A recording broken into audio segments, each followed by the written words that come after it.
New York continues to be a mess. San Francisco is following closely behind. And the American Medical Association denies science. This is Gene, and you're listening to Dumbasses Talking Politics.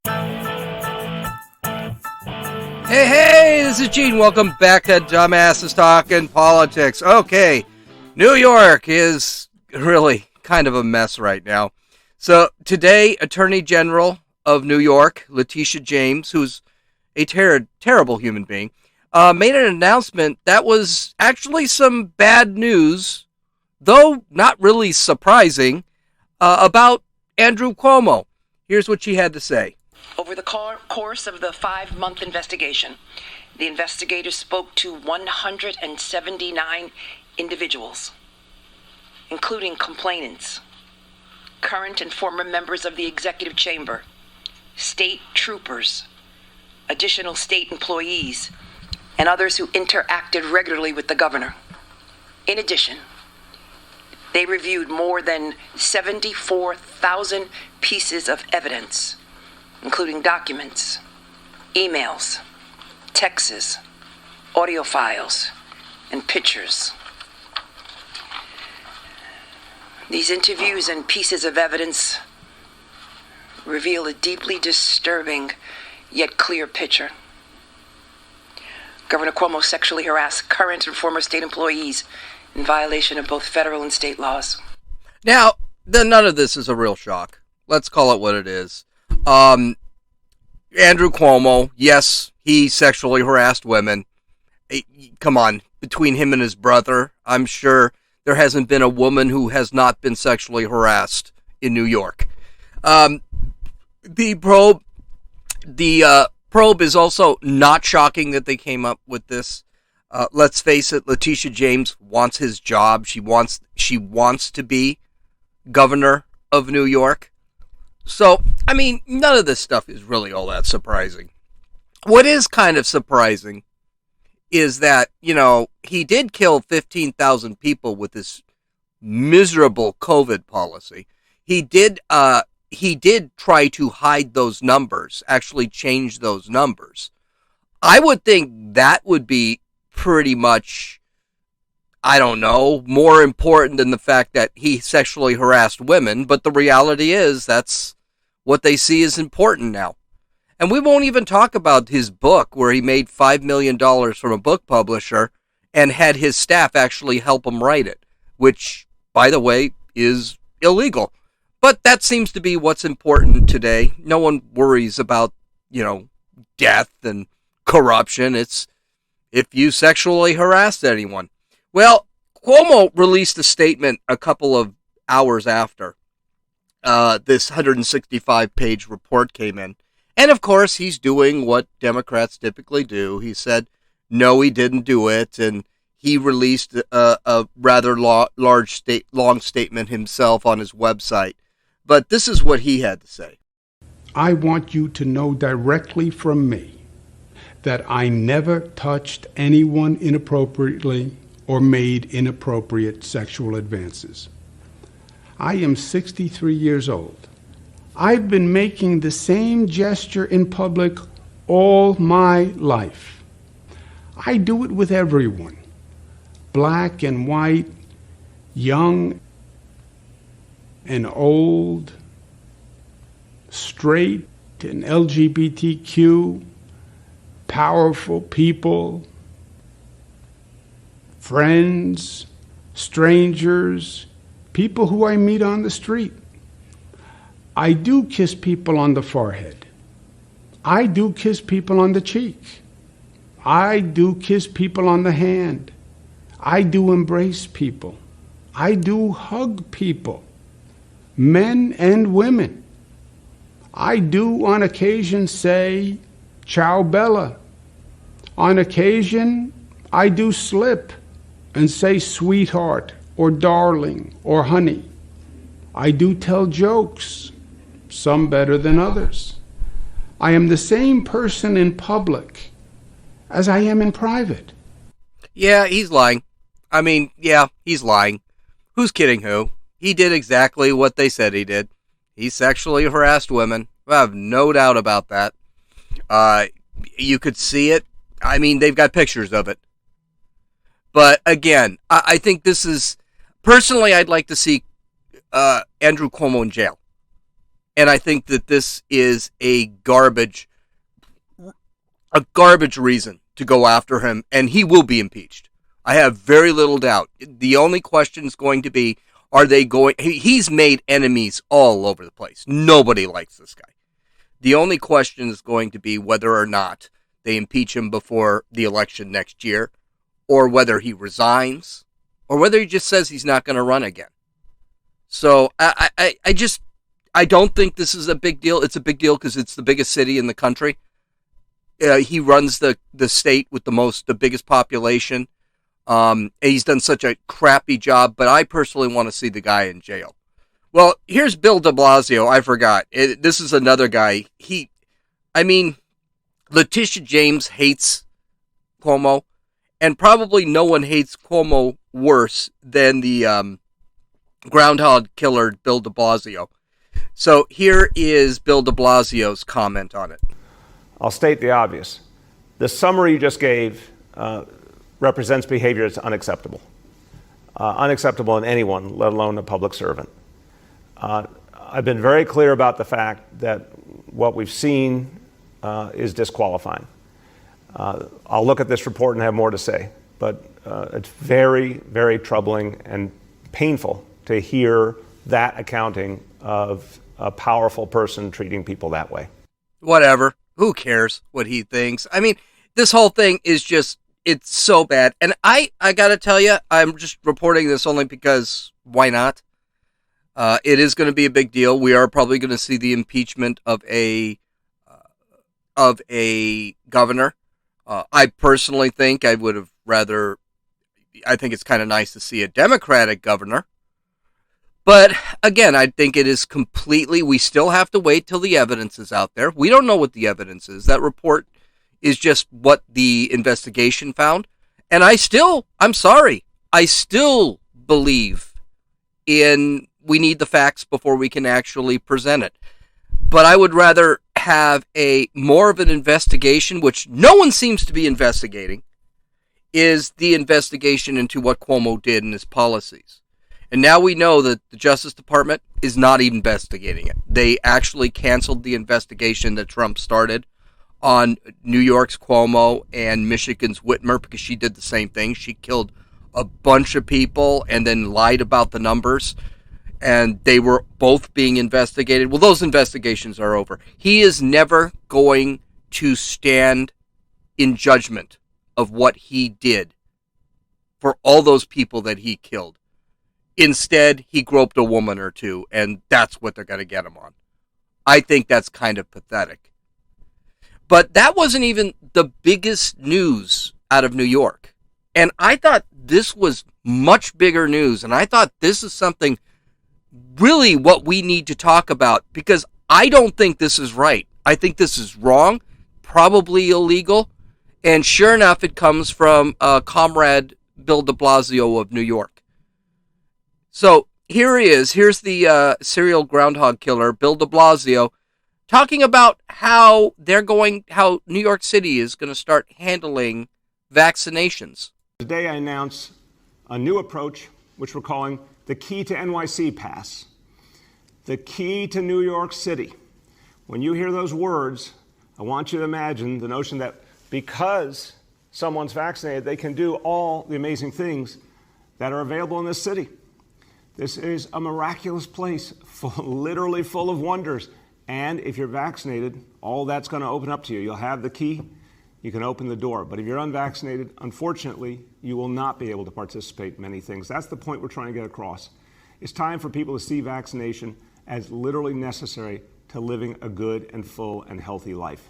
The Key to NYC Pass will be a first-in-the-nation approach. It will require vaccination for workers and customers in indoor dining, in indoor fitness facilities, indoor entertainment facilities. This is going to be a requirement. The only way to patronize these establishments indoors will be if you're vaccinated, at least one dose. The same for folks in terms of work. They'll need at least one dose. This is crucial because we know that this will encourage a lot more vaccination. We've seen it already. We've seen the impact of the mandate we've put in place for city workers already starting to move people to vaccination. We've obviously seen the positive impact of incentive as well. What a little tyrant. What a piece of crap that man is. What a piece of crap the Democrat philosophy is. The leftist philosophy. Because let's call it what it is. Bill de Blasio is a freaking communist. He is an open socialist, open communist. He's a totalitarian. Now, I'm going to skip the fact that it's probably illegal and unconstitutional for him to implement this. I really think this is probably going to go. But you are actually threatening people, their jobs, their livelihoods. You can't go anywhere because you're unvaccinated. Now, I'm completely vaccinated. I am completely vaccinated. And I believe in vaccinations. I'm trying to convince people in my family to get vaccinated. But the reality of the matter is, it is a decision. And that decision is up to the individual. And they make that decision based off what we talked about yesterday, a risk-reward analysis. And it's up to that person. It is not up to Bill freaking de Blasio to make that decision for you. And then you're going to sit back and you're going to take rights away from somebody because they made a decision? This is absolutely insane, and this should scare the hell out of absolutely everybody. Because right now it's COVID. And COVID is, not even that bad. This Delta variant is not killing anybody. Literally, they were just giving a whole... In San Francisco, this is why I mentioned San Francisco, they're doing the same. They're implementing a full mask mandate. Everyone has to wear masks again in San Francisco. You know what the big problem is in San Francisco? Nobody's dying of COVID in San Francisco. It's not happening. Their 7-day average, death average deaths per day for the last 7 days, 0. They have absolutely no reason to implement a mask mandate. New York City has no reason to implement vaccine passports. And that's what this is, a vaccine passport. And now he's telling you, well, you can't work if you're not vaccinated. What? This is absolutely insane. And this is discrimination. This is segregation. What I find funny, Ben Shapiro said this in his podcast. You know something? You're segregating unvaxxed with vaxxed. And you would think you would want the unvaccinated with the vaccinated, not the vice versa. Because right now they're segregating unvaccinated people with other unvaccinated people. This is insane. But here's what I really want to bring up. What are you going to do when it happens here? One of the reasons I thought this story was really important is because New York is usually right in front of California when it comes to this. Let's say you don't live in a state that's Florida, Texas, Wyoming, the Dakotas, Montana, Idaho. You don't live in a free state. And then your piece of crap governor in that state like California, Gavin Newsom, sits there and says, hey, you're not going to be able to go eat. You're not going to be able to go to, we're one step from, you can't go to the grocery store without a vaccination. See, this is not about the disease anymore. They're even talking about the new virus for the flu that is coming out this fall. That they're seeing that this flu is violent. Do you mean we're going to have to go through this every year now? Every time it's flu season for anything, we're going to have mask mandates. Maybe we have to shut businesses down. Bull. No. And that's going to be the answer. The question has to be for you, because I know what my answer is. The question's got to be, what happens if they do implement that here? Now, I'm vaccinated. I can prove it. But that's not the point. The point is, I shouldn't have to prove it. It's a violation of my rights. It's a violation of my liberties. The government has no right to do what they're doing, especially that piece of crap de Blasio. No right to do what he's doing. And this is something we should be talking about. The vaccine is about bending the knee right now. That's all it's about. It's a power trip. It's about control. It has nothing to do with the disease. The disease is gone. The disease is over. The pandemic is over. Nobody is dying of this thing anymore. It is still holding at under 400 deaths throughout the country. And experts are saying, from the CDC, before I get into trouble, you can look this up. Experts are saying that we are probably have already reached the peak and we should be going down by September. We're not even going to see infections anymore, much less deaths. It's insane. So that's got to be the question you ask. What if Gavin Newsom, if you live in California, what if Gavin Newsom, or if you live in New York, what if Gavin Newsom sits back and says, hey, you have to have a vaccine passport to go anywhere? I mean, right now, all de Blasio is saying is you can't go to the gym, you can't go to restaurants, and you can't go to the gym, restaurants, and entertainment services. Okay? What's going to happen? Here's my fear. If people still don't get vaccinated, then they're going to stop people from going to grocery stores. They're going to stop people from going to pharmacies. And then you're going to have a real problem. Remember the give a mouse a cookie rule. Give a mouse a cookie, it's going to want a glass of milk. And that's what's going to happen here. We cannot give in here. The answer is simple. It's no. That's the strategy. No. Okay, well, I just kind of went off on a little bit of a tangent, but that's okay. So I don't understand. I really don't understand why people apologize to the woke. Why they can't just do their things, especially when, they're right. So it was reported in the Daily Mail that a professor at a prestigious medical school had to apologize to his students because he said the term, get this, it's way out there, pregnant woman. After this, quote, misstep, end quote, the professor made the following statement. I don't know why these people freaking do this. Don't listen to them. I said, quote, when a woman is pregnant, which implies that only women can get pregnant, and I most sincerely apologize to all of you. I don't want you to think that I am in any way trying to imply anything, and if you can summon some generosity to forgive me, I would really appreciate it. It was certainly not my intention to offend anyone. The worst thing I can do as a human is be offensive. You know, there's so much wrong with this statement.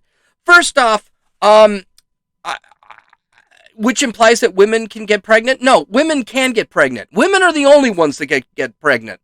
I can transition. I can put a hole where my balls used to be. And guess what? I'm not getting pregnant. Only women can get pregnant. Women can sit there and put a phallus on themselves. And guess what? They can still get pregnant. You know why? Because they're women.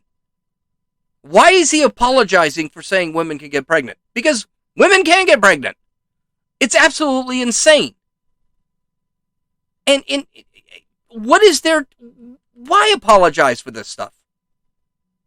The article talks about how woke medical students are actually filing petitions and complaints to the administration because professors don't use the right woke terms.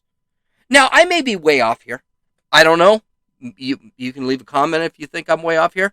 But I really am getting tired of the children running these schools. A professor should never have to apologize to a student because he said something the little brat didn't like.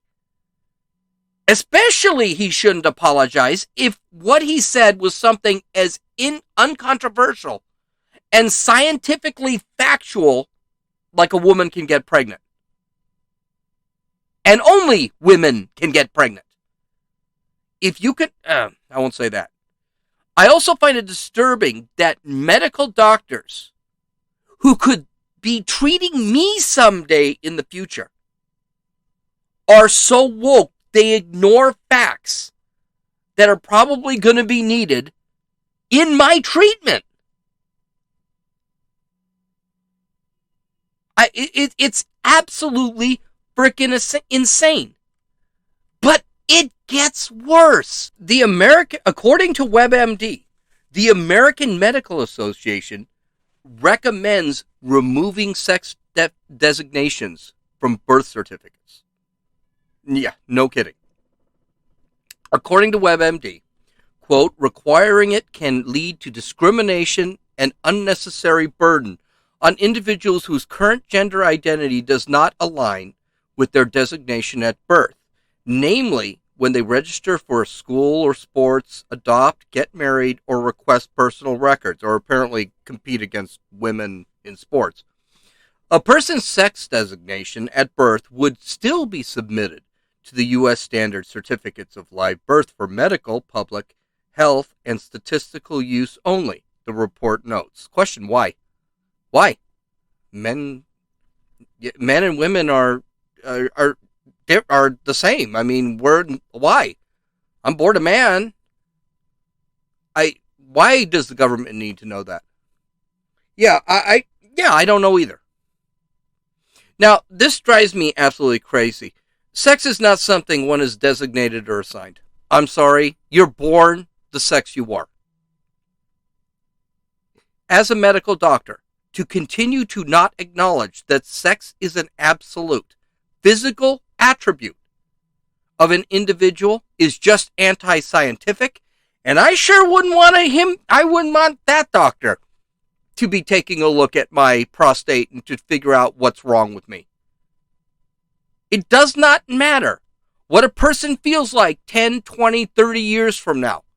Their sex is never going to change. It is in their DNA. Period. That person is always going to be that sex that they were not assigned, not designated with, they were born with. That's it. It's like the color of your hair. Period. End of story. Here's the big question. I did ask this, and I did see this on YouTube. I can't remember from where. But one of the question is, well, why can't you... Now, how old are you? Oh, I'm 22. Okay, why can't you be 60? Because it's not the same thing. No, it's exactly the same thing. Why can't you identify as 60? But I'm not 60. Okay, well, that's the point. You can't identify as a man. You're not a man. End of story. Willie Underwood III, who's an MD, and actually wrote this report, which was called the Board Report number 15. He basically said, assigning sex using binary variables in the public portion of the birth certificate fails to recognize the medical spectrum of gender identity. Oh, there is no medical spectrum of gender identity. There isn't. There's no spectrum. They say that gender is a social construct. You know what is the social construct? The medical spectrum of gender identity. Or that gender is a spectrum. That you can have thousands of genders. We listen to it constantly on TikTok. There is no spectrum. That's a social construct. Being a man is not a social construct. And here's something really wild. Sex is a binary. It is a binary. It's man or woman. That's it. End of story. End of story. Then we got this quote from Jeremy Toller, MD, who is actually is a delegate of the GLMA, which I think is health professional. It's something for health professionals advancing LGBTQ equality. Quote, we unfortunately still live in a world where it is unsafe in many cases for one's gender to vary from sex assigned at birth. Again, there's the sex assigned thing. Okay, you're not assigned a sex. You are born with that sex, period. End of story. And the other thing is, what the hell is he talking about? We still live in a world where it's unsafe for someone who identifies as another gender? Is he kidding? The Muppet Babies is now introducing cross-dressing to 3-year-olds. Thank you, Disney. A man competed as a woman in the Olympics as a weightlifter. A man competed on the Canadian women's soccer team because he said he was a woman. Not only is a man saying he's a woman is a safe thing to do, it's being propagated within the culture.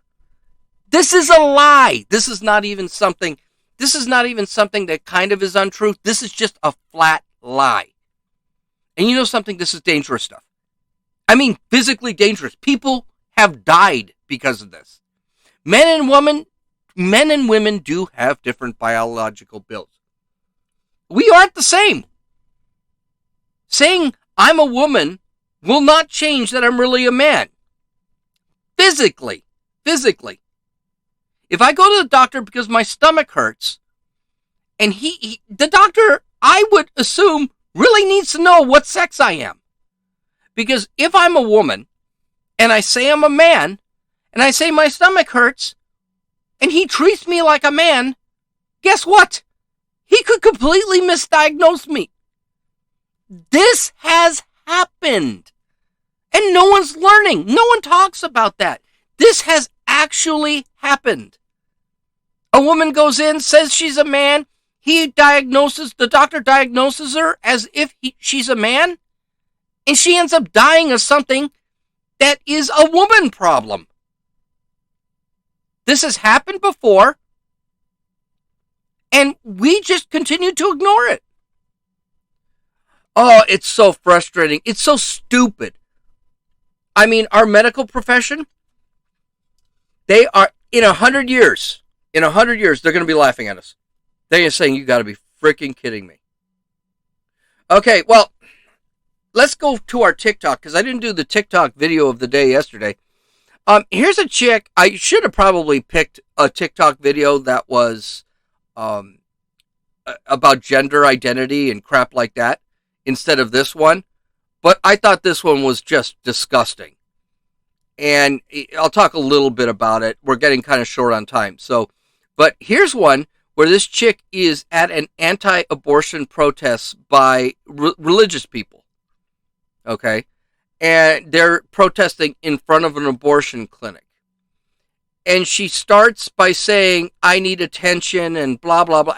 She's really just, she's kind of sick. She really is kind of sick.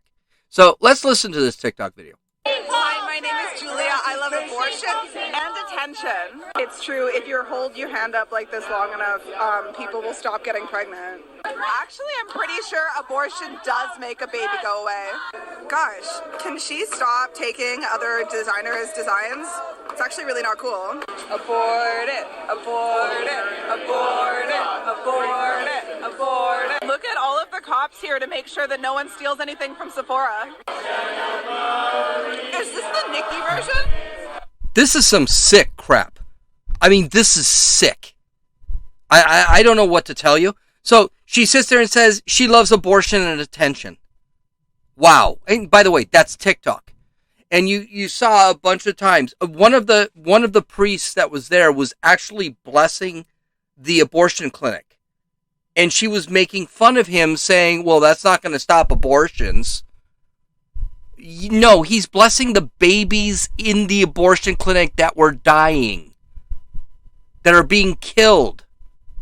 She makes fun of the people that are the way they dress. I mean, this is a problem in our society where people like this, abortion used to be a bad thing. Even if it was legal, it used to be considered a bad thing. Now, it's celebrated. It's thought, hey, this is a good thing. There's nothing wrong with abortion. I love abortion. No one in 2000 said they loved abortion. No one in the 1990s said they loved abortion. Fast Times from Ridgemont High actually had an abortion in the movie, and they didn't celebrate it. These people are celebrating this garbage. I mean, even if you do believe in abortion, to sit back and say it's a good thing, I don't know. I don't consider cancer treatment a good thing either. You're killing a child. And I don't know if the cancer treatment thing was even a good analogy. But I'm just like, no. We cannot, as a society, survive when we sit back and seeing the death of a child, the death of a baby, is funny.